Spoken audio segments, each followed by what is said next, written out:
It was October of 1989, in the heart of Adams County, Pennsylvania. The air smelled of cider press and leaf smoke. The apple harvest was in, a bumper crop of red delicious and golden delicious, shiny and uniform, filling wooden crates stacked high in orchards from Cashtown to Biglerville.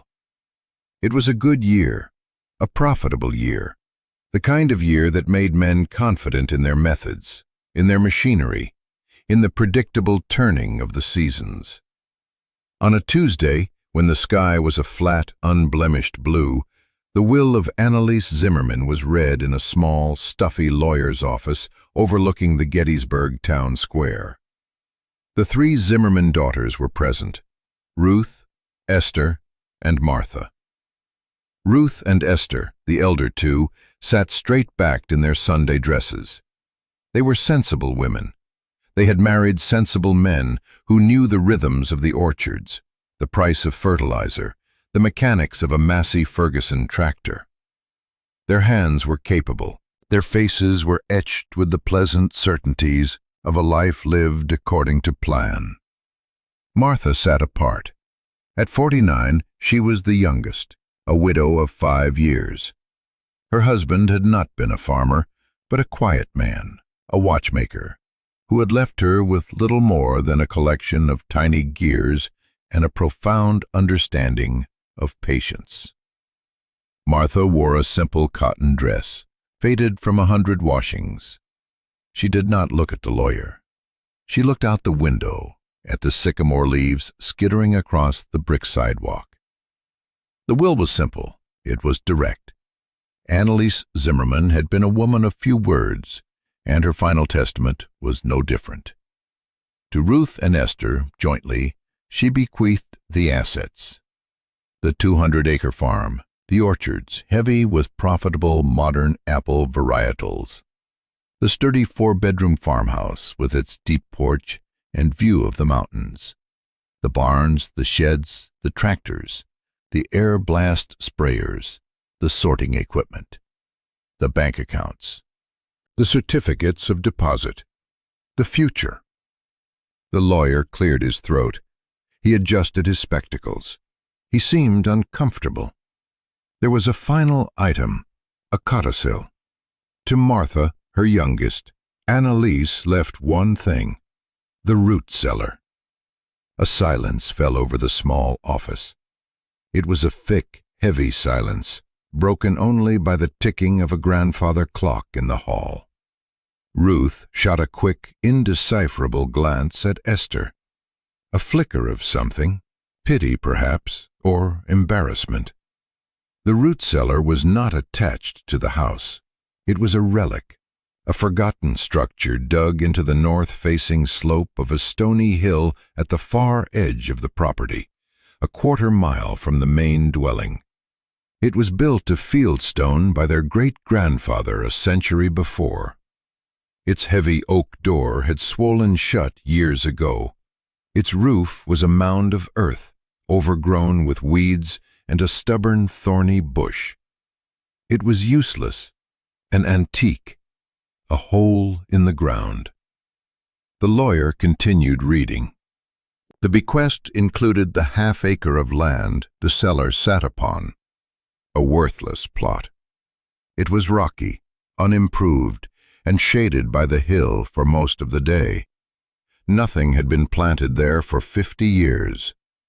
It was land that could not be tilled, could not be sprayed, could not be harvested. The sisters took the farmhouse and the land. They took the tractors and the bank accounts. And Martha took the root cellar. She did not protest. She did not argue. She simply nodded, her gaze still fixed on the world outside the window. The transaction was recorded. The papers were signed. The life of Annalise Zimmerman was now officially settled, divided into the practical and the forgotten. The talk started that very week. It began in the feed store, over sacks of Purina. It echoed in the church parking lot after the Sunday service. It was the main topic of conversation at the Lincoln Diner, over coffee and scrapple. The men of the county, the farmers who had known the Zimmermans for generations, had one word for it: grief. That was the only explanation. Martha, they said, had been broken by her husband's death, and now her mother's passing had sent her fully adrift. It was a woman's grief, they reasoned, illogical, sentimental. She had clung to a piece of useless nostalgia, a stone ruin, while her sisters had wisely secured their future. It was a shame, a genuine shame. The sisters, Ruth and Esther, did little to discourage this talk. They spoke of Martha with a kind of public sadness. They told the pastor they were worried for her. They told their neighbors they had offered her a room in the main house, but she had refused. They were, in the eyes of the community, behaving exactly as good Christian sisters should. They were concerned. They were charitable. They were blessed with common sense, a gift their youngest sister so clearly lacked. Within a month, Martha had moved out of the small house she had shared with her husband. She rented a single, sparse room above the hardware store in town. And then she began her work, a work that would turn the quiet pity of the county into outright ridicule. She started by buying a truck, not a new Ford or a Chevy, but a battered 1971 International Harvester pickup. It was rust-colored, with a pale blue driver's side door. It cost her $700, a significant portion of the small savings her husband had left her. The engine coughed to life with a plume of blue smoke. The suspension groaned. Her first task was the root cellar door. The old oak was swollen tight in its stone frame. She spent 3 days working on it, not with brute force, but with a watchmaker's patience. She used shims. She used levers. She used a small, sharp plane to shave away millimeters of wood, patiently, methodically, until, on the third afternoon, the door groaned open with the sound of a tomb disturbed. The air that escaped was cool and earthy. It smelled of damp stone, of deep soil, of a century of quiet waiting. Inside, it was dark. She did not enter. Not yet. She propped the door open and let the October air circulate for a full day, a slow, deliberate airing of the forgotten space. Then came the purchases. This was what cemented her reputation as an eccentric, a fool. She drove the old International not to the Agway for supplies, not to the bank for a loan, but on long, meandering trips across Pennsylvania and into Maryland. She visited flea markets. She answered classified ads in small-town newspapers. She went to auctions held for the estates of defunct apothecaries and failed country doctors. She was buying glass, crates and crates of it. She bought old glass jars, hundreds of them. She bought them in every shape and size. She bought small cobalt blue bottles with glass stoppers. She bought wide-mouthed amber jars, the kind that once held salves and ointments. She bought tall, clear cylinders that might have displayed tongue depressors. She bought bulbous, green-tinted bell jars. She bought earthenware crocks from a potter in Lancaster County, the kind used for fermentation a century ago. She paid cash, $2 for a small jar, $5 for a large one, $50 for a complete set of apothecary drawers, their tiny glass-fronted boxes still faintly smelling of horehound and gentian root. The men at the gas station watched her unload her truck in the evenings, hauling box after box of dusty, empty glassware into her small rented room. They saw the stacks growing, filling the corners, glinting in the dim light. They shook their heads. The woman wasn't just grieving, she was mad. Collecting junk, wasting good money on trash.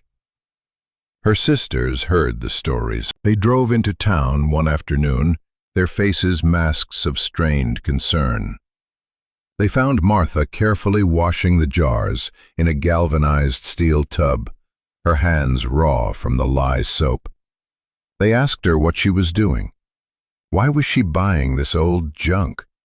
Why was she living in this tiny room? Martha's reply was simple. She said she was busy.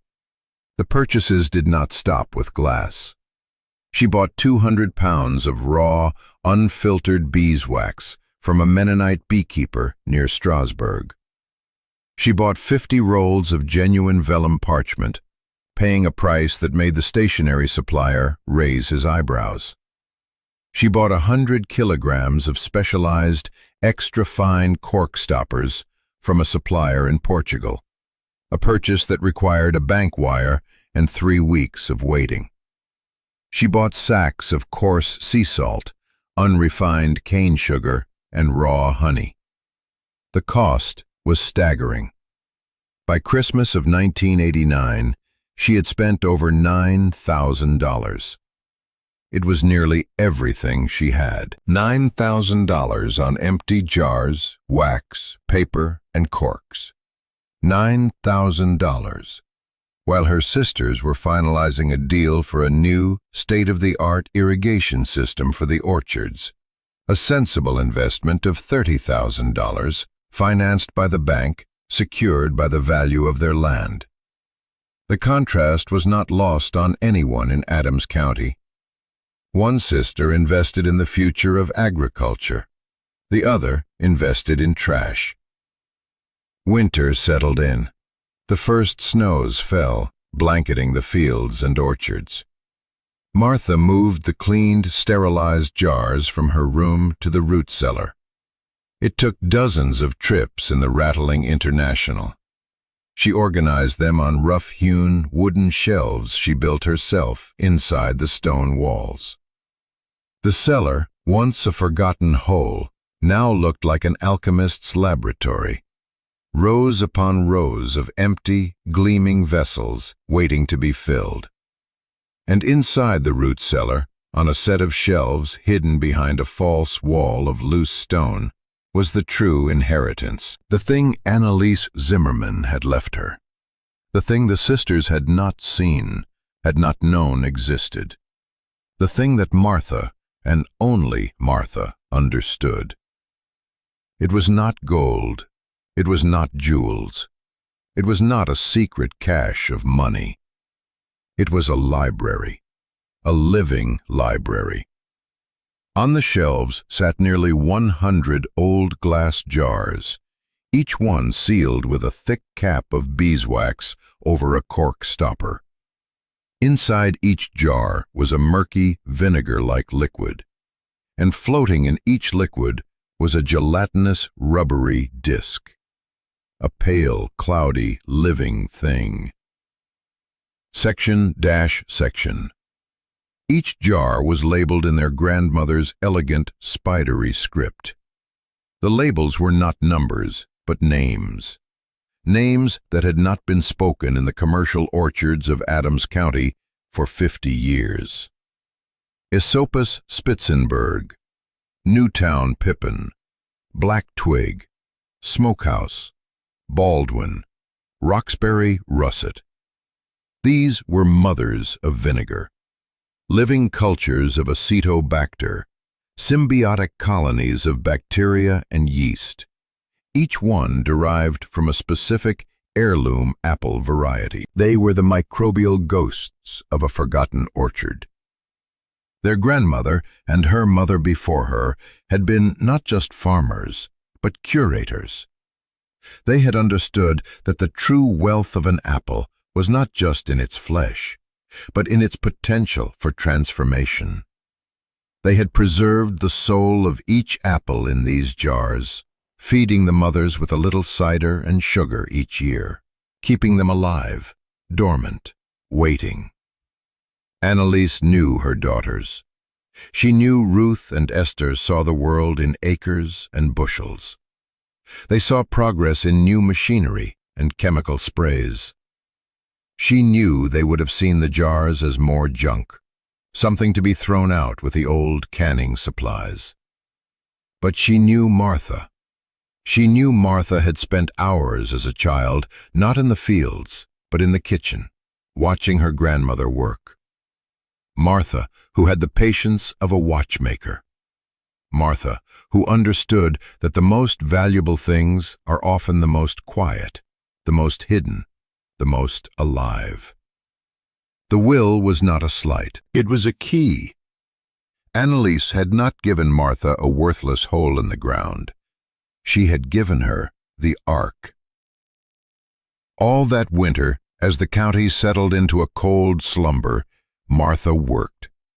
She built a small, efficient wood stove inside the root cellar, venting it through a newly made hole in the earthen roof. She maintained a constant, cool temperature, the perfect environment for her work. She began the slow, painstaking process of propagation.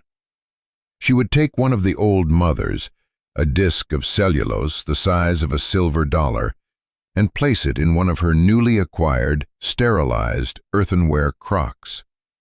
She would feed it a carefully measured mixture of filtered water, raw sugar, and a small amount of pressed juice from the few wild, unmanaged apple trees that still grew along the fence lines of the farm.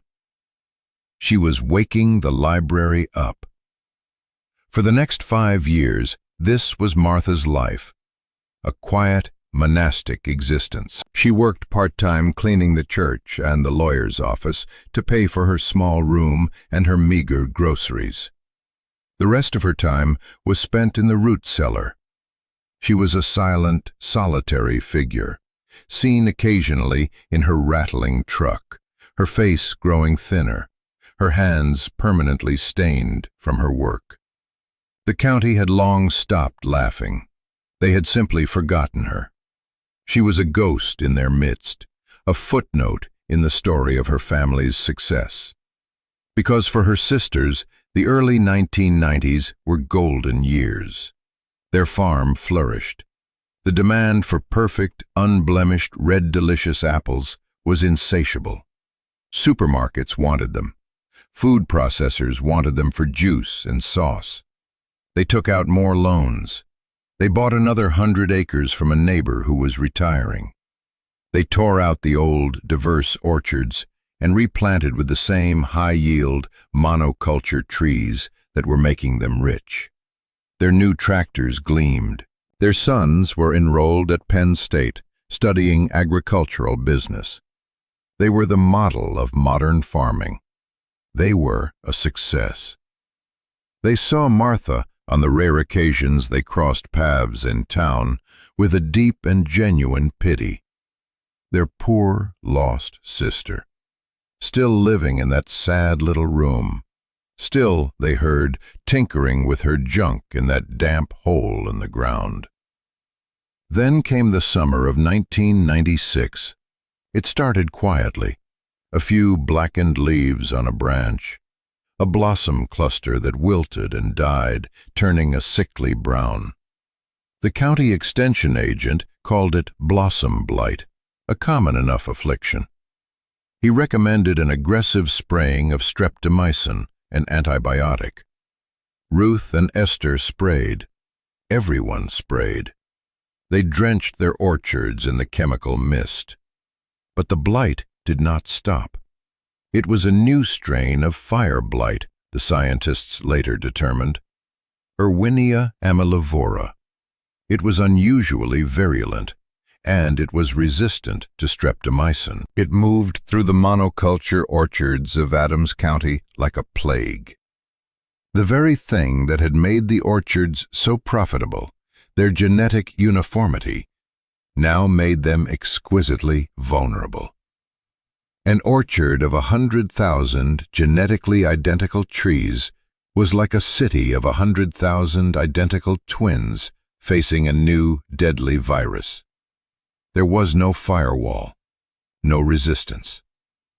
The branches of the trees began to curl at the tips, forming a distinctive, terrifying shape, a shepherd's crook.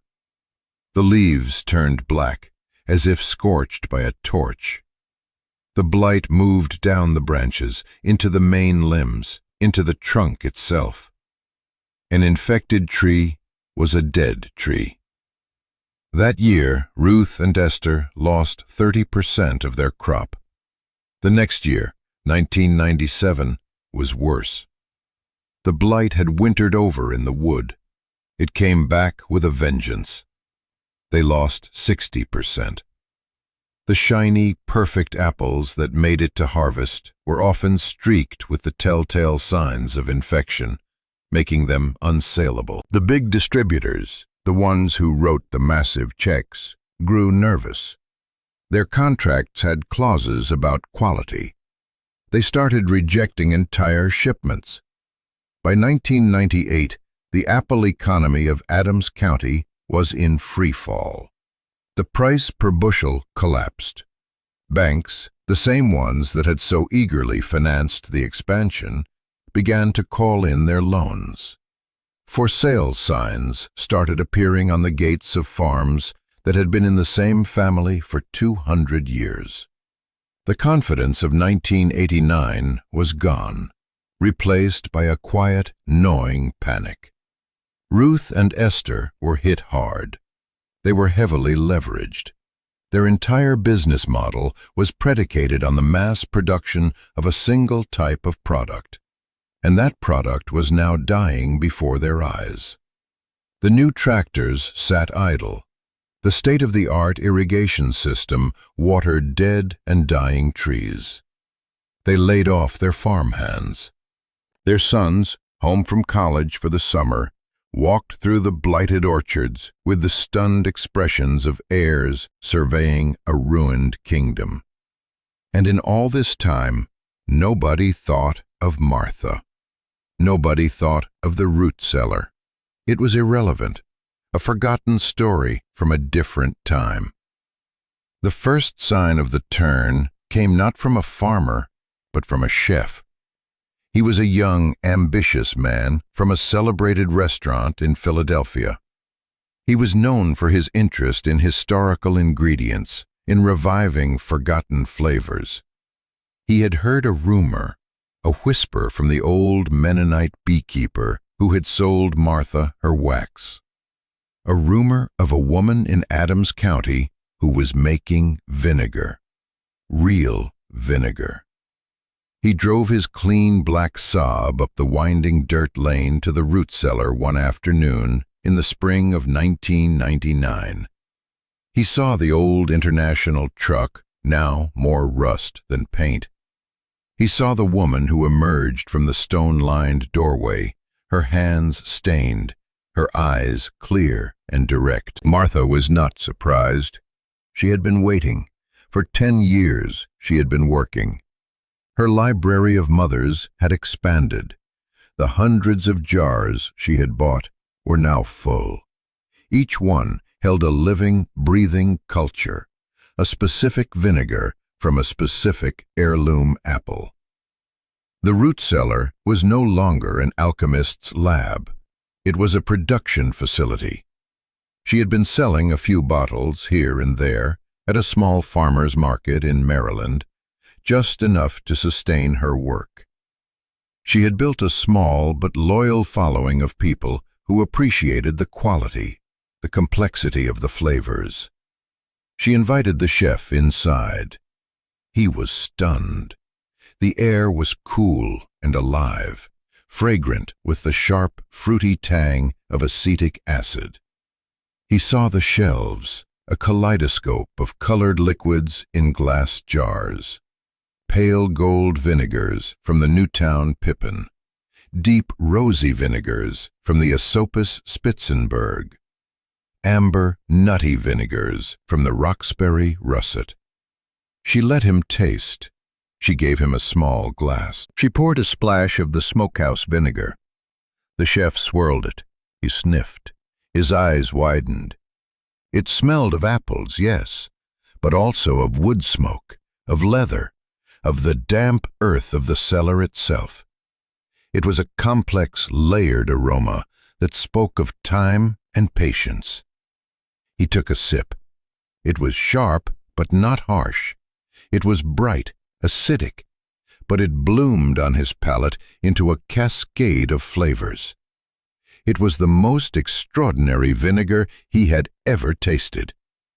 He bought 2 cases on the spot, paying her a price that made Martha's hands tremble slightly as she packed the bottles into a wooden crate. $30 a bottle. For vinegar. 2 weeks later, an article appeared in a Philadelphia magazine. It spoke of a vinegar library in the hills of Adams County. It described the flavors as a revelation, a taste of America's lost agricultural heritage. It mentioned Martha Zimmerman by name. The phone in her small rented room began to ring.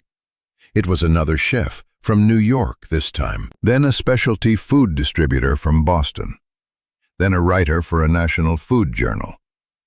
By the year 2000, Martha's vinegars were a sensation in the culinary world. They were being drizzled on salads in the finest restaurants in the country. They were being written about in glowing terms. She could not produce them fast enough. The price rose to $40, then $50 a bottle. The junk she had purchased 10 years earlier, the old glass, the vellum, the corks, was now the packaging for one of the most sought-after artisanal products in America. The worthless hole in the ground had become the source of a 6-figure income. But the story did not end there. The scientists and agronomists struggling with the fire blight epidemic began to take an interest. They knew that many of the old heirloom apple varieties possessed a natural genetic resistance to diseases like fire blight. But those varieties were gone, torn out to make way for the profitable, vulnerable monocultures. The genetic material was lost, or so they thought. One day, a professor from Penn State, a plant pathologist who had read the articles about Martha, made the same journey the chef had. He didn't come for the vinegar. He came for the mothers. He explained to Martha that each mother of vinegar, each cellulose disc, contained trace amounts of the DNA of the apple it was born from. It was a long shot, he said, but it might be possible to sequence that DNA, to identify the genes responsible for blight resistance. Martha gave him samples, from the black twig, from the Baldwin, from a dozen other lost varieties. And on her half-acre of rocky, worthless land, she showed him what else she had been doing. For years, she had been taking seeds from the wild apples she used to feed her cultures. She had been germinating them, growing them in pots, and she had been practicing the old art of grafting, using cuttings from the few gnarled, ancient heirloom trees that still survived in forgotten corners of the county. Her half-acre was not a field. It was a nursery, a living ark of the very trees the rest of the county had destroyed, trees that did not get fire blight. The news spread through the shattered farming community, not like a magazine article, but like a folk tale, a legend. The woman they had pitied, the fool they had dismissed, had not been living in the past. She had been preserving the future. The first truck that came was her sister Ruth's.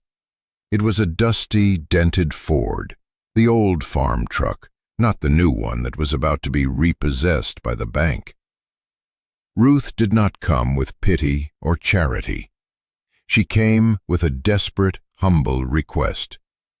She asked for cuttings, for saplings, for a chance to replant a small corner of her blighted land with the old trees. She offered to pay. Martha did not ask for money. She gave her the cuttings for free. Soon, other trucks followed. The same men who had shaken their heads at her foolishness now lined up on the dirt road leading to her root cellar. They were not there for vinegar. They were there for hope. They were there to buy back their own history, one small, grafted tree at a time. They were there to learn from the woman who had understood that resilience is not found in uniformity, but in diversity. That the strongest things are not always the newest or the biggest. That a fortune is not always measured in acres or bushels, but sometimes in the quiet, patient keeping of a living thing in an old glass jar. The Zimmerman farm, under Ruth and Esther, eventually went into bankruptcy. The bank foreclosed on the 200 acres of dead and dying trees. But they did not lose everything. With the saplings from Martha's nursery, they replanted 10 acres around the old farmhouse. They planted Esopus Spitzenberg and Newtown Pippin and Roxbury Russet. It would take years to bear fruit, but it was a start, a new beginning, built on the foundation of a forgotten past. Martha Zimmerman never moved into the main farmhouse. She bought a small stone cottage on a few acres of land not far from her root cellar. She continued her work, expanding her nursery, cultivating her vinegars, teaching the next generation of farmers the old ways she had so carefully preserved. Her root cellar was no longer a private sanctuary, but a classroom, a seed bank, a living museum. It was the heart of a reborn Adams County. To understand how a collection of old glass and forgotten bacteria could save an entire community, you have to understand the quiet, unshakable certainty of the woman who saw the future by looking into the past. You have to go back to that autumn day in 1989, to the stuffy lawyer's office, to the moment a family's legacy was divided into the tangible and the invisible. Let me take you there. Let me show you what really happened on the day the will was read. The story everyone thought they knew was only the surface. The truth, like the mother in the jar, was hidden deeper. It began with the lawyer, a man named Silas Croft, a man who held more secrets than just the contents of Annalise Zimmerman's will. Silas was old, his hands spotted with age, his suit smelling faintly of mothballs and old paper. He had been the Zimmerman family lawyer for 50 years. He had known the girls since they were born. He knew Ruth's ambition, he knew Esther's desire for security, and he knew Martha's soul. When he read the final codicil, his voice did not waver, but his eyes, behind his thick spectacles, were fixed on Martha. It was a look of profound, secret understanding.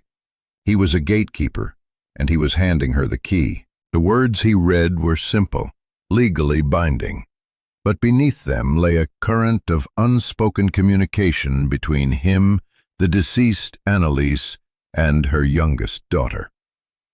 To my daughter, Martha, the text read, I bequeath the root cellar and the half-acre of land upon which it sits, in recognition of her unique appreciation for the enduring value of our family's heritage.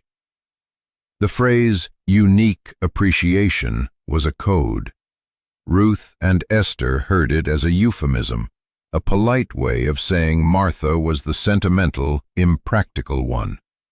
Martha heard it for what it was, an anointing, a charge to keep.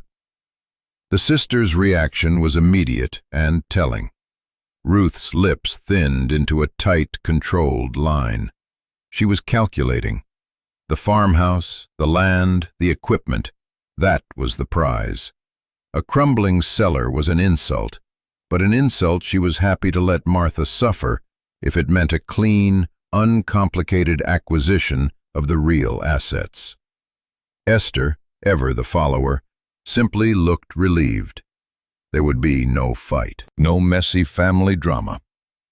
Martha was, as always, making things easy for them.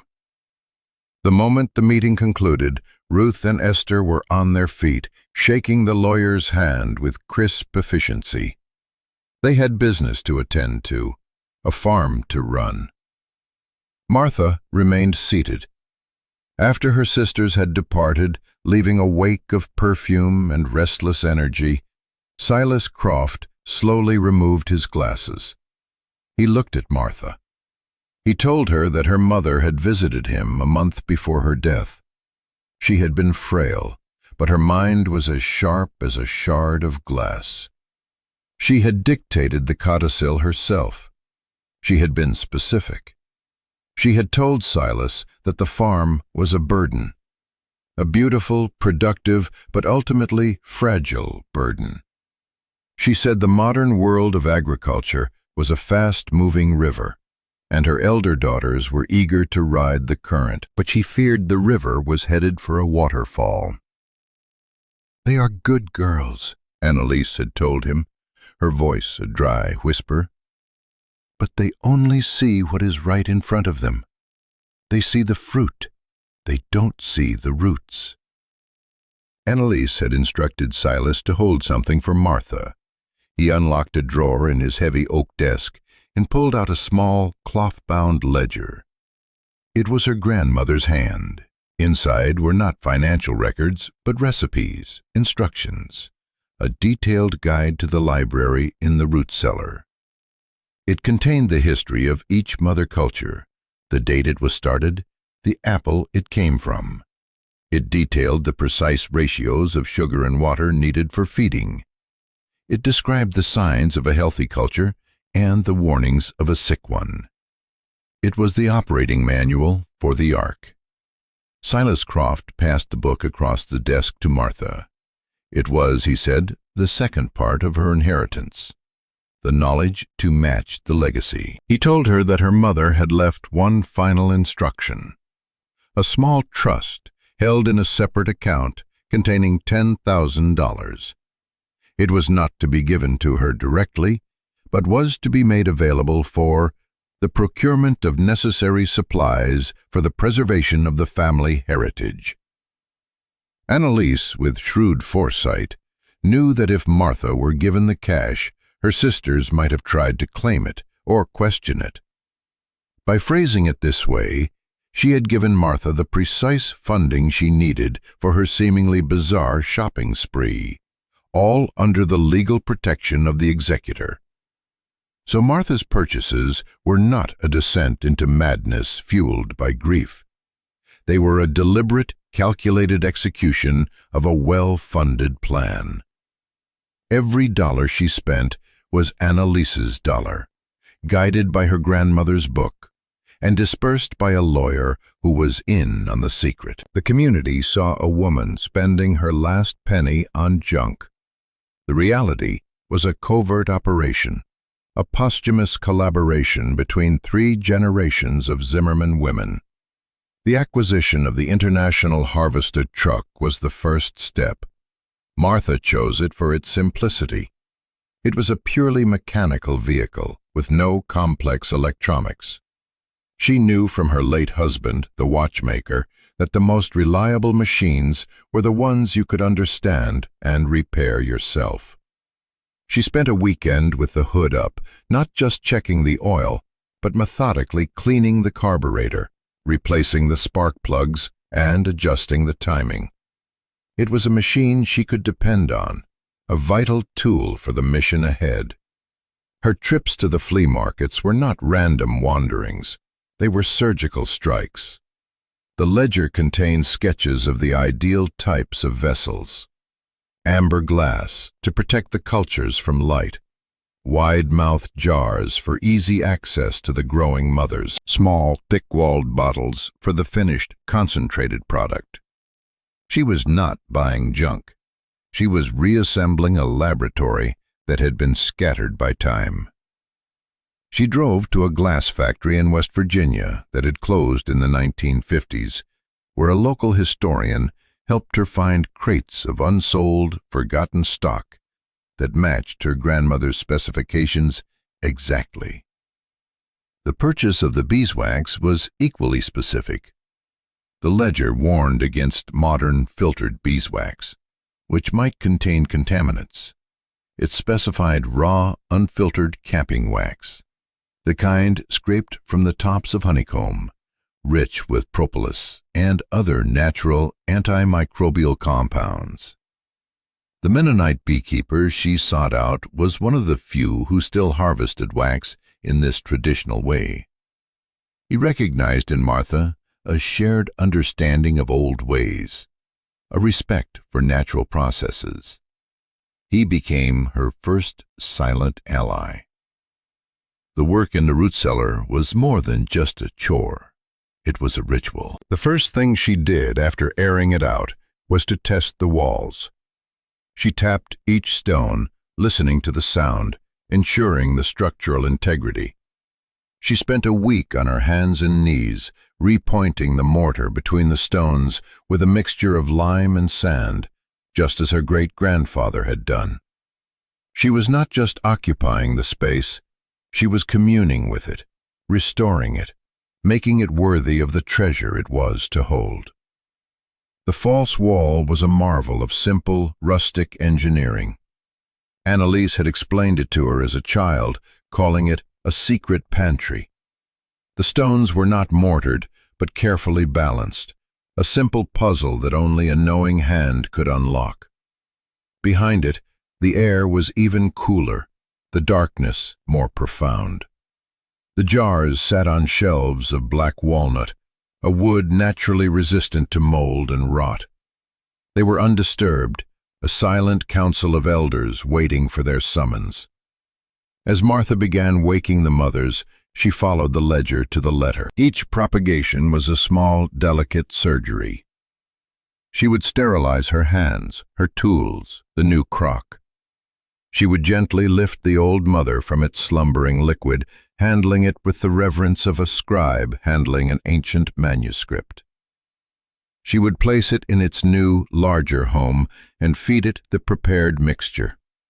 The ledger called this mixture the awakening broth. Her life in the small room above the hardware store was one of extreme frugality. She ate simply: oats, beans, bread. Every spare dollar from her cleaning jobs went not to her own comfort, but to the project. She was a soldier for a secret cause. The town's pity and ridicule were a protective camouflage. If they had understood what she was doing, if they had known the potential value locked in that cellar, it might have attracted the wrong kind of attention, from her sisters, from creditors, from the merely curious. Their dismissal was her shield. Meanwhile, her sister's success was loud and visible. They bought a new boat for weekends on a nearby lake. They took a vacation to Florida. Their farm was featured in a regional agricultural journal, complete with a glossy photo of Ruth and Esther standing proudly in front of a mountain of perfect, waxy, red delicious apples. The article praised their forward-thinking business practices and their embrace of modern agricultural science. They had framed a copy and hung it in the main farmhouse, a testament to their victory, their vindication. They had proven that their mother's farm was in the right hands. During these years, the relationship between the sisters was one of polite, sorrowful distance. They would send Martha a card at Christmas with a $20 bill tucked inside, a gesture of charity that cost them nothing and reinforced their own narrative of success and her failure. They invited her for Thanksgiving dinner once, in 1993. Martha attended. It was an awkward, strained affair. The conversation was all about loan rates, bushels per acre, and the rising cost of chemical pesticides. Martha sat quietly, eating her turkey, listening to a language she no longer spoke. When Esther asked her, with a sigh of genuine sadness, if she was still playing with those old jars. Martha simply replied that she was keeping busy. The sisters exchanged a look over her head. The look said it all. The poor, strange woman. There was no hope for her. What they didn't see was the slow, steady progress in the cellar. By 1995, Martha had successfully propagated all 97 of the original mothers. She now had nearly 100 large crocks, each bubbling quietly, a thick new mother forming on the surface of the liquid. She had also begun the second stage of the process described in the ledger, the aging. She siphoned off the raw, fermented liquid from the crocks into the hundreds of smaller glass jars she had collected. These were the ones she sealed with her expensive Portuguese corks and vellum, and then capped with a layer of the propolis-rich beeswax. The ledger explained that the vinegar needed to age, to breathe slowly through the porous cork and wax seal. This slow oxidation would mellow the harshness of the acetic acid and allow the complex secondary flavors to develop. Some, the ledger noted, needed to age for at least 3 years, others 5. A few, like the one from the rare Aesopus Spitzenberg apple, were best at 10. She was not just making vinegar, she was curating a vintage. She was laying down a cellar, just as a French winemaker would. The rows of gleaming, empty